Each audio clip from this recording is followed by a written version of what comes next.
உலக தமிழர்களுக்கு வணக்கம். நான் உங்கள் வெங்கிரத்னம். ஒரு நூலகம் மூடப்படுது அப்படின்னா ஒரு சிறைச்சாலையோட கதவு திறக்கப்படுது அப்படின்னு அர்த்தம். ஏன்னா குற்றவாளிகளோட எண்ணிக்கையை குறைக்கிறதுலயும் ஒரு ஒழுக்கத்தோட மக்களை மாற்றுவதிலையும் முக்கிய பங்கு அப்படிங்கிறது புத்தகங்களுக்கும் நூலகங்களுக்கும் இருக்கு அப்படிங்கிறதாலதான் இப்படி சொல்லுவாங்க. அதே மாதிரி ஒரு மீடியா திட்டமிட்டு அரச பயங்கரவாதத்தால் மூடப்படுது, முடக்கப்படுது அப்படின்னா அங்க ஒரு ஜனநாயகம் கொலை செய்யப்படுது அப்படின்னு தான் அர்த்தம். அதே மாதிரிதான் இன்னைக்கு சவுக்கு மீடியா, மக்களோட பெருத்த வரவேற்பை பெற்ற சவுக்கு மீடியா அப்படிங்கிறது மூடப்பட்டிருக்கு. ஏற்றுக்கொள்ள முடியாத ஒரு விஷயம். நீதிபதிகளோட தீர்ப்பு அப்படிங்கிறது சில நேரங்கள்ல விந்தையை உருவாக்கிறது, சில நேரங்கள்ல மக்களால விமர்சிக்கப்படுது. ஆனாலும் நாம நீதிமன்றத்தை தீர்ப்பை விமர்சிக்கலாம். நீதிபதிகளுக்கு தான் தனிப்பட்ட கற்பிதம் அப்படிங்கிறது கற்பிக்க கூடாது. இப்ப நீதிபதி திரு வேல்முருகன் அவர்கள் சவுக்கு சங்கர் அவர்களோட இடைக்கால ஜாமீனை ரத்து செய்யக்கூடிய அந்த வழக்குல கொடுத்த உத்தரவுகள் அப்படிங்கிறது எப்படி இருக்கு அப்படின்னா, கோ அக்யூஸ்டோட பேசக்கூடாது, வழக்கு சம்பந்தமா பேசக்கூடாது. இது எப்படி இருக்கு அப்படின்னா, உன்னை நான் செம்மையா அடிப்பேன், ஆனா நீ கத்தக்கூடாது. விசாரணை படத்துல நீ கத்துனா நான் இவனுல அடிப்பேன் அப்படின்னு சொல்லிட்டு அடிப்பான் பாத்தீங்களா, அந்த மாதிரியான ஒரு உத்தரவு அப்படிங்கிற மாதிரி தான் நம்மளால பார்க்க முடிஞ்சுது. அதுக்கு மேல நாம நீதிமன்றம் சார்ந்து விமர்சிக்கிறது தவறு. பட் ஆனா இந்த ஒரு தீர்ப்பு அப்படிங்கிறது ஜாமீனையே ரத்து பண்ணியிருக்கலாம். அதை விட கொடுமையான நிபந்தனைகள் அப்படிங்கிறது தான் பார்க்க மாதிரி இருக்கு. ஆனா இத தனக்கு சாதகமா பயன்படுத்திக்கிட்டு இந்த திராவிட மாடல் அரசாங்கமும் காவல்துறையும் சவுக்கு மீடியாவுக்கு இழைத்த துன்பங்கள் அப்படிங்கிறது ஏற்றுக்கொள்ளவே முடியாத ஒரு விஷயமா இருக்கு. உண்மையிலேயே நாம ஒரு ஜனநாயக நாட்டுல தான் குடியிருக்கிறோமா? இங்க மக்களாட்சி தான் நடக்குதா? தமிழ்நாட்டுல ஸ்டாலின் குடும்பத்தை எதிர்த்து எவனுமே பேசவே கூடாதா அப்படிங்கிற மாதிரி இருக்கு. ஆனா இவங்க கருத்து சுதந்திர காவலாளிகள் அப்படிங்கிற மாதிரி வாய்க்கிளிய பேசுவாங்க. யாருமே பேசக்கூடாது, எல்லாருமே 200 ரூபாய் உடன்பிறப்பாவே இருக்கணும், நீ போடுற எச்செலும்ப வாங்கி தின்னுட்டு வாலாட்டிக்கிட்டே இருக்கணும் அப்படின்னா மீடியா அப்படிங்கிறது ஊர் வாய்ங்க, அதெல்லாம் மூட முடியாது. உங்க வாயை வேணா மூடிங்க. ஒரு சவுக்கு சங்கர் இல்லைன்னா இன்னொரு வெங்கிரத்னம் பேசுவான், இந்த வெங்கிரத்னம் இல்லைன்னா யாரோ ஒருத்தன் பேசுவான். ராமசாமி, குப்புசாமி, மாடசாமின்னு ஒருத்தன் உங்க ஆட்சி அவலங்களை கேள்வி கேட்டுக்கிட்டே தான் இருப்பான். அப்படியெல்லாம் எல்லாரையும் எல்லாத்தாலையும் எல்லா நேரத்திலும் முடைக்கிறவே முடியாது. இதுல இந்த டிவிகேவினருக்கு ஒரு வார்த்தையை நான் சொல்லிடுறேன். சவுக்கு விஜயண்ணனை பார்த்து அப்படி பேசினாரு, அந்த ஆளுக்கெல்லாம் இது வேணும். டிவிகேவினரோட மனநிலை கமெண்ட்ஸ் எல்லாமே இதுதான். பட் இது தவறு. அதாவது கரூர் விவகாரம் நடந்தப்ப விஜய் கட்சிக்காரங்களுக்கெல்லாம் இது தேவை, 40 பேர் சாப்பிட்டோம். திமுக எங்க தளபதியவே எதிர்த்து பேசுறீங்களா? எங்க செந்தில் பாலாஜியை எதிர்த்து பாட்டிலுக்கு 10 ரூபான்னு பாடுறீங்களா? உங்களுக்கு எல்லாம் இது தேவை அப்படின்னு திமுக காரன் பேசி இருந்தான்னா பேசினானுங்க. அது எந்த அளவுக்கு தப்போ நீங்க சவுக்குக்கு இது வேணும் அப்படின்னு பேசுறது தப்பு. ஏன்னா சவுக்கு டிவிகே மேலேயோ திரு விஜய் அவர்கள் மேலேயோ வைத்த விமர்சனங்கள் உங்களுக்கு பிடிக்காம போகலாம். பட் அதுக்காக இந்த அநியாயங்கள் எல்லாம் நீங்க கடந்து போயிட முடியாது. இன்னைக்கு சவுக்குக்கு நடந்தது நாளைக்கு டிவிகேவுக்கு ஆதரவா பேசக்கூடிய லயோலா மணிக்கோ, ரமேஷுக்கோ, லிங்கேஷுக்கோ, இல்ல யாருக்கோ எனக்கோ கூட நடக்கும். இதை நீங்க கடந்து போயிட்டீங்கன்னா நாளைக்கு அது நடக்கும். இன்னைக்கு சவுக்குக்கு வேணும் அப்படின்னு நீங்க பேசுறதுங்கிறது உங்களுடைய தனிப்பட்ட கோபம். தனிப்பட்ட கோபத்தாலெல்லாம் இன்னொருத்தரை நாம விமர்சிக்கிறது அப்படிங்கிறது நாளைக்கு நமக்கே திரும்பி வரும் அப்படிங்கிறத இந்த இடத்துல புரிஞ்சுக்கணும். இப்ப எனக்கு ஸ்டாலின் அவர்களுக்கோ இல்ல உதயநிதி அவர்களுக்கோ தனிப்பட்ட பகையா? எனக்கு அவங்களுக்கு சொத்தா பிரிக்கல, இல்ல பக்கத்து நிலத்துக்காரங்க 2 அடி 1 அடி சேர்த்துக்கிட்டாங்க, வேலி போடுறதுல இழுத்து தள்ளி போட்டாங்க, இந்த மாதிரி ஏதாவது சொத்து பிரச்சனையா? அப்படி இருந்தா இண்டிவிஜுவலா பார்க்கக்கூடிய கெப்பாசிட்டி எனக்கு இருக்கு. அதை கொண்டாந்து பொதுத்தளத்துல பேசணும் அப்படிங்கிற அவசியம் கிடையாது. ஏன் நாம இவர்களை விமர்சிக்கிறோம்னா, இவர்கள் ஆட்சியாளர்கள், இவர்களை கேள்வி கேட்கணும், இவர்கள் செய்யக்கூடிய தவற மக்கள் முன் வைக்கணும். இதுதான் பொதுவெளியில பேசக்கூடிய ஒருத்தருடைய கடமை. நான் என்ன ஊடகவியலாளர்னு ஒரு நாளும் சொல்லிக்கவே மாட்டேன்.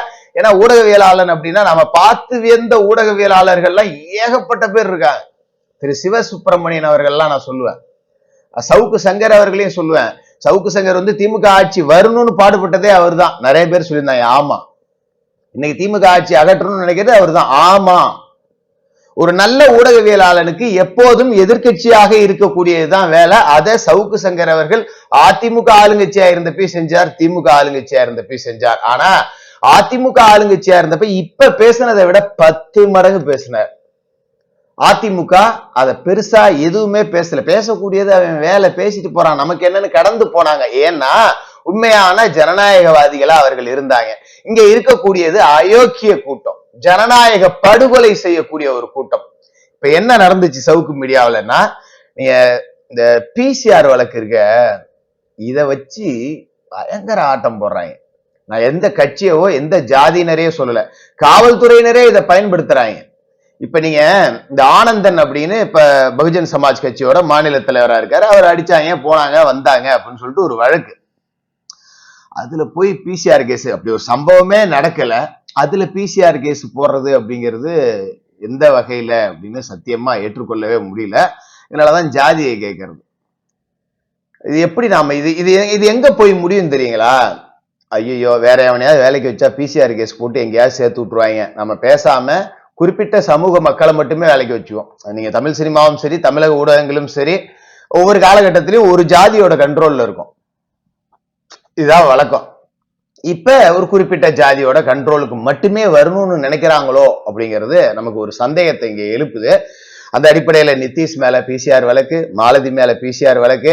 இத கொடுமையோட உச்சம் என்னன்னா, இந்த வழக்கை பத்தி சவுக்கு சங்கர் பேசவே கூடாது அப்படிங்கிறது தான். அதுதான் நான் சொன்னேன், நான் உன்னை அடிப்பேன், ஆனா நீ அழக்கூடாது, கத்தக்கூடாது, சத்தம் வெளியே கேட்க கூடாதுங்கிற மாதிரியான ஒரு உத்தரவு. அதனாலதான் சவுக்கு சங்கர் அவர்களால பேசவே முடியல. சரி, மாலதி பேசக்கூடாது, நிதிஷ் பேசக்கூடாது, ஏன்னா அவங்க A2 A3. ஹரீஷ்னு ஒரு பையனை கொண்டாந்து விட்டாங்க பாத்தீங்களா, அந்த பையன் வந்து சவுக்கு அவர்களுடைய ஒரு உறவுக்கார பையன். அந்த பையனோட பேர் பரத். ஹரீஷ்ங்கிற பேர்ல உட்கார வச்சிருந்தாங்க. நேத்து சம்மன் ஆதம்பாக்கம் ஸ்டேஷன்ல அந்த ஒரு ப்ரொடியூசர் ஒருத்தன் 1 லட்சம் ரூபாய் அடிச்சு புடுங்கினாங்க, அங்கேயே வச்சு மிதிச்சுட்டாங்க அப்படின்லாம் கேஸ் கொடுத்திருந்தாப்புல. அந்த வழக்குல பொதுவாகவே போலீசார் அப்படிதான் சேர்ப்பாங்க, பழி வாங்கணும்னு முடிவு பண்ணிட்டா. பேர் தெரிஞ்ச ஒரு 3 பேரை போட்டுப்பாங்க, முக்கியமான நபர்கள் யாரோ A1 A2 A3ன்னு போட்டுப்பாங்க. மற்றும் பலர் அப்படின்னு சேர்த்துப்பாங்க. அந்த மற்றும் பலர்ல வேற எவன் வந்து உட்கார்ந்தாலும் அந்த மற்றும் பலர்ல அவனையும் சேர்த்துக்க. அப்படிதான் ஹரீஷுக்கு சம்மன் அப்படிங்கிறது கொடுக்கப்பட்டுச்சு. ஆஜராக போனவனை நேற்று ரிமாண்ட் பண்ணிட்டாங்க, ஹரீஷ் என்கின்ற பரத்தை. அது மாதிரி பிரசாத், பைக் பிரசாத்ன்னு சொன்னா உங்களுக்கு தெரியும். இவங்க எல்லாமே பாத்தீங்கன்னா எளிய பின்புலத்துல இருந்து வந்த பசங்க. உண்மையிலேயே இந்த மாதிரி பசங்கள் எல்லாம் தேடி தேடி சவுக்கு அவர்கள் வேலை கொடுக்கறது ஒரு சல்யூட் அடிக்கக்கூடிய விஷயம். எங்கேயோ உசிலம்பட்டியில இருந்துகிட்டு வந்து ஒரு ஏழை குடும்பத்துல பிறந்து ஒரு அறக்கட்டளை மூலமா படிச்சு இன்னைக்கு ஒரு மீடியாவில் வந்து உட்காந்து ஒரு பையன் நிதிஷ்னு ஒரு சின்ன வயசு பையன், அவன் ஏதோ மீடியா மேல உள்ள ஒரு ஆசாபாசத்துல இந்த நாட்டுல நாம ஏதாவது ஒரு புரட்சி செஞ்சிட மாட்டோமா, ஒரு நல்லதை நிரூபிச்சிட மாட்டோமா அப்படிங்கிற ஒரு எண்ணத்துல உட்காந்துருக்கான். அவன் மேல வழக்கு போடப்பட்டா இது என்ன மாதிரியான மனநிலை? அதே மாதிரி இந்த பிரசாத் ரொம்ப எளிய பசங்க, எல்லாமே ஏழைபால வீட்டு பசங்க. இல்ல கோடீஸ்வரர்கள் மட்டும்தான் மீடியாவில் உட்காரணும்னு இந்த திமுக நினைக்குதா? என்றாம் மாதிரியான ஆளுகள், நக்கீரன் கோபால் மாதிரியான ஆளுங்கள், செந்தில்வேல் மாதிரியான ஆளுங்க, நக்கீரன் பிரகாஷ் மாதிரியான ஆளுங்க, இவங்க மட்டும்தான் மீடியா நடத்தணும் அப்படின்னு இந்த திராவிட மாடல் அரசு நினைக்குதா? ஏன் பைக் பிரசாத்தோ இல்ல நிதிஷோ இல்ல ஹரீஷோ யாரோ ஒருத்தர் வந்து மீடியாவில தங்களோட சார்பா தங்களோட கருத்துக்களை முன் வச்சு பெரிய ஆள் ஆயிடக்கூடாதுன்னு இந்த திமுக நினைக்குதா?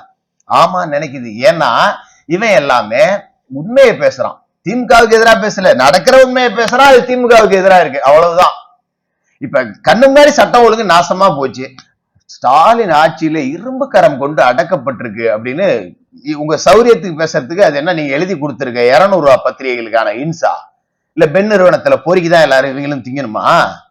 ஏன் யாருமே உழைச்சி சோறு தின்னா உங்களுக்கு பிடிக்காது? உங்க ஆட்சியில மீடியாக்காரன் உழைச்சி சோறு திங்க கூடாது, நீங்க போடுற பிச்சை எம்பி எச்எல்எம்பி வாங்கி தின்னுக்கிட்டு உங்களுக்கு ஆமாஞ்சாமி தான் போடணும் அப்படின்னு நீங்க நினைக்கிறீங்களா? பட் இது எனக்கு புரியவே இல்லை, இது என்ன மாதிரியான ஒரு ஜனநாயகம் அப்படின்னு சொல்லிட்டு. இப்ப நீங்க வர்றவங்க மேலாம் வழக்கு போடுவேன்னு போட்டுக்கிட்டு இருந்தா ஒரு தனி மனிதன் எவ்வளவுதான் தாங்க முடியும்? பாருங்க இது எப்படி எடுத்துக்கிறது. இது இன்னைக்கு சவுக்கு அவர்களுக்கு நடக்குது. இல்ல அதெல்லாம் அவருக்கு தேவை. அவர் ஸ்ரீமதி கேஸ்ல அப்படி பேசினாரு, அவர் விஜய் அப்படி பேசினாரு, ஆமா பேசினாரு, அதை தப்புன்னு கண்டிங்க. ஆனா இந்த மாதிரி விஷயங்கள்ல அப்படி பேசுறதுக்காக இது சரி அப்படின்னு பேசுறது எந்த விதத்துல நியாயமாவும்? சவுக்கு அவர்களோட எந்த கருத்து உங்களுக்கு பிடிக்கலையோ அந்த கருத்தை எதிர்த்து நீங்க கண்டனம் தெரிவிங்க, கடுமையா பேசுங்க, எதிர்த்து பேசுங்க. அதெல்லாம் கிடையாது. அன்னைக்கு அவர் பேசினாரு, அதனால நான் இன்னைக்கு இப்படி இது தேவை. இது என்ன மாதிரியான ஜனநாயகம் அப்படின்னு தெரியல. இன்னைக்கு சவுக்குக்கு நடக்கிறது நாளைக்கு உங்களுக்கு நடக்கும், நடக்காமலா போயிடும். காலத்துக்கிட்ட எல்லாத்துக்குமான விடை அப்படிங்கிறது இருக்கு. ஆட்சி இருக்கு, அதிகாரம் இருக்குன்னு ஆட்டமா ஆடி தீர்த்தவர்கள் எல்லாம் போன காலம் மலையேறி போச்சு. எங்க எப்படி நாசமா போனாங்க அப்படிங்கிறத வரலாறு முழுக்க படிக்கலாம். நாம ஆணவத்துல ஆடுனவன் என்ன நிலைமைக்கு ஆளானான்னு சும்மா அந்த படத்தெல்லாம் சொல்லுவாங்க இல்ல, ராணுவத்துல செத்தவனை விட ஆணவத்துல செத்தவன் அதிகம். இந்த ஆட்சியும் அதிகாரமும் இந்த கோபாலபுர கூட்டம் போடுற ஆட்டம் இருக்கே அப்பா. ஒரு நிறுவனத்தை மூடுறதுன்னா இது முதல் தடவை இல்லை, ஏற்கனவே மூடுனீங்க, பிஎல்இ கொண்டு வீட்டுல ஊத்துனீங்க, இதை விட என்ன வேணும்? மலைவாளியில அள்ளிட்டு போய் வீட்டுல ஊத்துனீங்க, அந்த அக்யூஸ்ட ஒருத்தனை கூட பிடிக்கல, சும்மா உட்காந்து பேசுறவனெல்லாம் சம்மர் கொடுத்து ரிமாண்ட் பண்ணுனா அப்ப எளிய பின்புலத்துல இருந்து ஒருத்தன் மேல வந்துடக்கூடாதுன்னு நினைக்கிறதுக்கு பேரு தான் சமூக நீதி அரசா, திராவிட மாடல் அரசா? புரியலையே. இதே வேகத்தை பெரிய பெரிய பத்திரிகை நிறுவனங்கள்ட்ட போய் உங்களால காமிச்சிட முடியுமா? முடியாது. ஏன்? ரொம்ப பெருசாலாம் யோசிக்க வேண்டாம், கரெக்டா எண்ணி எழுதி வச்சுக்க. இன்னும் 30 நாள் அதிகபட்சம் மொத்த பத்திரிகைகளும் திமுகவுக்கு எதிராக திரும்பும். பத்திரிகையாளர்கள் எல்லாத்துக்குமே தெரியும் திமுக ஆட்சிக்கு வராது அப்படின்னு சொல்லிட்டு, இருக்கிற கொஞ்ச நாளைக்கு இவனுக்கு இடைஞ்சல் கொடுப்பானுங்கப்பா அப்படின்னு சொல்லிட்டு அப்படியே எல்லாம் உள்ளுக்குள்ள குமுறிக்கிட்டு இருக்காங்க. உள்ள குமுறல் என்னப்ப இந்த இழவு எப்படா போவோம் அப்படிங்கிற அளவுக்கு இருக்காங்க. இப்ப தேர்தல் தேதி அறிவிக்கப்பட்டுச்சு அப்படின்னா அதன் பிறகு ஆட்டங்கள் மாறும், காட்சிகள் மாறும், ஆட்சியே மாறும். நீங்க பாருங்க, இன்னைக்கு முட்டு கொடுக்கிற அத்தனை பத்திரிகையாரனும் செந்தில்வேல் மாதிரி முட்டு கொடுக்கறவன் எல்லாம் தள்ளி தூக்கி குப்பையில போடுங்க. அவன் காசுக்காக முட்டு கொடுக்குறவன், திமுக கிட்ட வாங்கி திங்கிறதுக்காக முட்டு கொடுக்குறவங்க. ஆனா வெளியில சொல்ல முடியல, இவங்க டார்ச்சல் தாங்க முடியாதுன்னு முட்டு கொடுக்குற அத்தனை பேரும் உங்களுக்கு எதிரா தங்களோட வாழை சுரட்டுவாங்க, பேனாவை திருப்புவாங்க. அப்ப வலிக்கும். ஒவ்வொருத்தரும் சவுக்கு சங்கரா மாற வேண்டிய நேரம் இது. சவுக்கு மீடியாவா எல்லா மீடியாக்களும் மாற வேண்டிய நேரம் இது. காலையில அந்த தம்பி நிதிஷ் பேசுறான், அதெல்லாம் கேட்கும்போது உண்மையிலேயே வைத்தறிச்சலா இருக்கு. நான் வியூஸ் போகணும் அப்படிங்கிறதாலும் போல, உண்மையிலேயே இப்ப இன்னைக்கு நான் பேசுறேன் அப்படிங்கிறத விட புலம்புறேன் அப்படின்னு கூட வச்சுக்கலாம். பாவையாய ஏலபால வீட்டுல இருந்து ஒருத்தன் மேல வந்தானா அவன் வாழ்க்கையை நெசிக்க பாக்குறீங்களே, நீங்களாம் நாசமா தான் போயிடுவீங்க. இதை தாண்டி என்னால ஒன்னும் சொல்ல முடியல. பட் நாம தொடர்ந்து பேசுவோம், வர்றதை பார்த்துக்கோம்.